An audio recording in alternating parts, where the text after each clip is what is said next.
dado por una autoridad superior que nadie puede modificar, porque está revelado por otro, que está por encima, no es discutible. Sería, es cierto, el conocimiento divino, pero uno le podría adjudicar ese papel también a algunos que no son, Dios.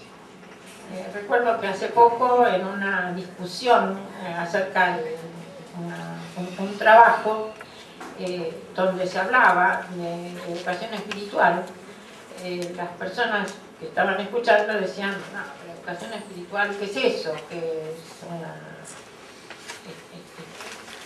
confuso, preciso, antiguo, ¿qué es? Hasta que la persona que lo estaba usando mencionaba a Michel Foucault, que habla de educación espiritual. Ahí se calmaron. Entonces digo, no era Dios, pero ponían. Bien.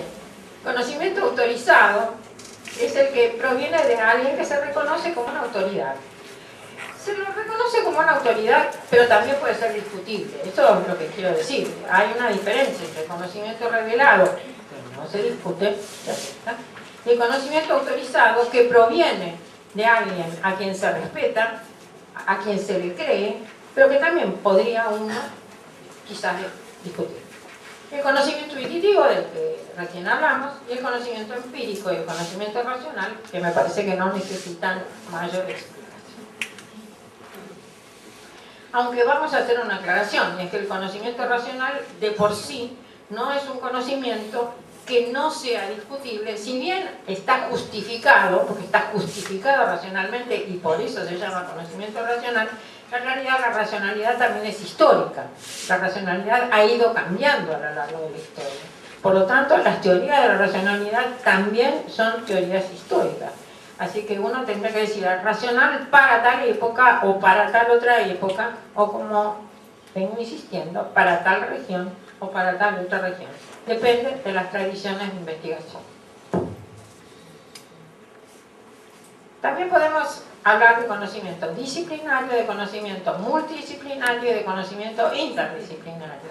Y en ese caso, bueno, cuáles son las delimitaciones con las cuales estamos trabajando, y lo que sí sabemos es que cuando está en disciplinario, ya lo hemos mencionado y dijimos qué criterios se siguen. Cuando es multidisciplinario, analizamos un problema con aportes que provienen de distintas disciplinas, pero reconocemos la identidad de origen de la disciplina. En cambio, en el interdisciplinario nos encontramos con que hay grados de interdisciplinariedad, desde una interdisciplinariedad más baja hasta la interdisciplinariedad que implica la creación de una nueva disciplina que es interdisciplinaria. Entonces, cuando hablamos de interdisciplinariedad, siempre tenemos que preguntarnos cuáles son esos grados. Ojo, que este es un tema que para nosotros es muy importante. Voy a decir por qué. Porque dije que uno de los temas hoy de controversia mayor está entre la didáctica general y la didáctica de las disciplinas. Muchos de los defensores de la didáctica de las disciplinas dicen que la didáctica general no existe. Algunos dicen que la didáctica general existe, pero en tanto es una didáctica interconectada, digamos. Es decir, es el fruto de la suma de la didáctica de las disciplinas. Entonces, esta es una discusión que es muy interesante. Yo le voy a hacer a ustedes una pregunta. ¿Quiénes de ustedes trabajan con didáctica general? Levanten un poquito más la mano porque quiero que los demás. ¿Y quiénes trabajan con didáctica de disciplinas? Bueno, están más o menos mitad y mitad. Algunos no levantaron la mano.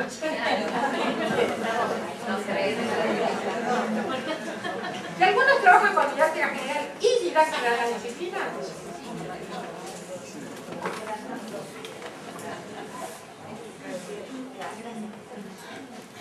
Dos. Bien.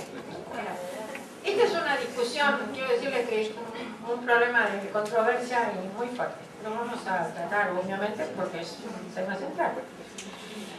Pero también, dijimos, las disciplinas están relacionadas no solo con el conocimiento y formas de conocimiento, sino también con la organización organización de la comunidad disciplinaria. Esto ha sido estudiado por distintos autores. Podría mencionar dos. Uno era Thomas Kuhn y el otro, por ejemplo, Tony Richard, que hace un estudio de tribus académicas. ¿Qué se estudia en este caso y qué es lo que influye sobre la construcción de la disciplina? Las formas de organización de la disciplina. Por ejemplo, ¿cómo está subdividido en su interior? Como vamos a ver, ¿hay especialidades dentro de la disciplina? ¿Qué relación hay entre esas distintas especialidades? Tomen ustedes el caso de alguna otra disciplina que no sea la didáctica y se van a encontrar con que hay subdivisiones en su interior. ¿Cuáles son los modos de incorporación a ese campo disciplinario? ¿Cuál es el camino? Puede ser la docencia, puede ser la investigación, puede ser una profesión. ¿A quiénes se reconoce? Nosotros muchas veces cuando buscamos la biografía de alguien nos dice, por ejemplo, en la historia de la educación, algunos de los autores que luego vamos a mencionar, están reconocidos como teólogos, filósofos y didactas. En algunos casos dice filósofo y pedagogo. En otros casos, bueno, ¿cómo se los define? ¿Cómo es que se los reconoce, en nuestro caso, por ejemplo, como didactas? Vuelvo a decir, ¿son didactas todos los docentes o son didactas solo los que se dedican a teoría de la didáctica? Gran discusión. ¿Quién controla el corpus teórico? Yo empecé diciendo, hay teorías diferentes. ¿Cómo se forman las teorías? Es una cuestión. Pero ¿quién acepta las teorías? ¿Quién dice sí? ¿Quién dice esta teoría tiene vigencia? Esta teoría ha dejado de tener vigencia. Hace algunos años, yo recuerdo que cuando tenía que dar clase de didáctica, lo primero que tenía que hacer era explicar por qué era una crítica de los objetivos operacionales. ¿No es cierto? Bueno, nosotros estábamos en ese momento enfrentando una fuerte presión en general de las teorías conductistas y entonces los objetivos operacionales, que eran lo que los supervisores primero revisaban cuando llegaban a una escuela, sí había suficientes objetivos y los objetivos estaban formulados en términos de conducta observable, cuantificable, y si no le dejaban una nota crítica a la escuela.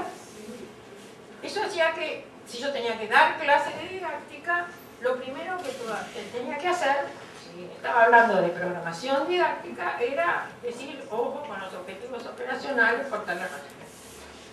Hasta que llegó un momento que yo dije objetivos operacionales y nadie sabía qué eran. Hoy nadie sabe qué son. ¿Qué es lo que llegó a cambiar? ¿Por qué cambió radicalmente de una forma a la otra? ¿Por qué de repente todo tenía que ser piagetiano? ¿Y por qué dejó de ser piagetiano?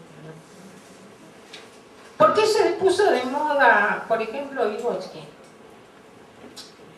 Escuché al presidente de la Federación de Asociaciones de Psicología de Europa decir, el autor más citado en el campo de la psicología es Vygotsky.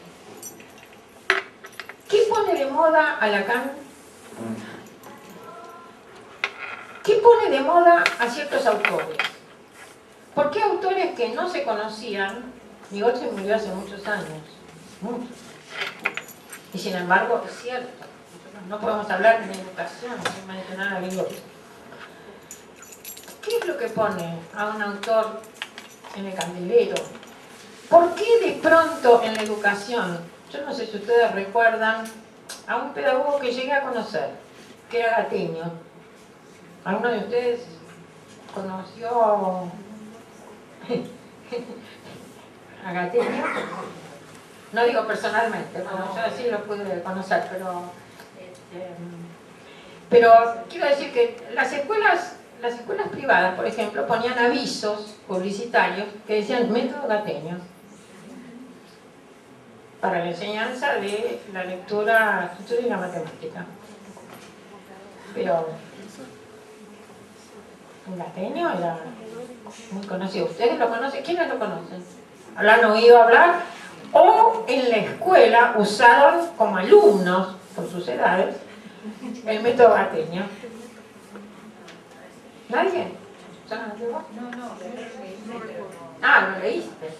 No, bueno, pero yo estoy diciendo que en las escuelas se usaban las regletas y el método Gateño. Alguien lo... alguien. Bueno, quiero decir que pasan las modas. El problema de la didáctica son las modas. El problema en muchas disciplinas también. Algunos autores se ponen de moda. Acá para la administración es típico. Hay ciertos gurús que tal, fulano de tal, y uno le pregunta al profesor, ¿qué es lo que enseña?